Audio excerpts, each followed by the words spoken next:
Les filles, vous voyez cette coiffure? Ça, c'est ce à quoi mes cheveux allaient ressembler si j'avais pas mis de l'huile de moringa. Je vous raconte l'histoire. Ce qui se passe, c'est que je suis à Kinshasa et je veux absolument faire la coupe de Julia Bongo. Genre, je suis obsédée par cette coupe. Donc, je me dis, il faut que je la fasse à Kinshasa. Donc, j'y vais. Il y a ma cousine qui vient me coiffer et elle coiffe hyper bien. Mais le truc à Kin, c'est qu'ils coiffent très bien au point de ne pas mettre de gel ou de cire et ils prennent tous les cheveux. Et je vois, elle me coiffe et tout. Elle me coiffe hyper bien. La coupe, elle est magnifique. Je vous mettrai une vidéo, vous allez voir. Elle est magnifique. Mais si vous regardez bien la vidéo, genre, je n'ai pas de cheveux. Devant, j'ai à peine des cheveux. Elle a tout pris. Elle a vraiment tout pris. Et ce qui se passe, c'est quelques temps plus tard, bah, du coup, j'ai que des boutons qui commencent à pousser et je suis en panique. Je me dis, là, c'est mort. Mes cheveux, je vais les enlever. Ils vont se casser. Je vais avoir un gros trou devant. Ça va être une catastrophe. Et je me rappelle, en fait, que l'huile de moringa existe et que j'en parle tout le temps et que c'est un anti-casse. Donc, je me dis, pour limiter la casse et pour perdre le moins de cheveux possible, je vais mettre de l'huile de moringa.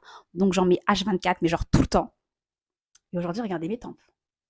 Regardez mes tempes. Genre, j'ai pas de trou, en fait. Ça n'existe pas. Je n'ai pas de trou. J'ai rien perdu parce que le moringa, c'est aussi un anti-casse. C'est tout. C'était la petite story time.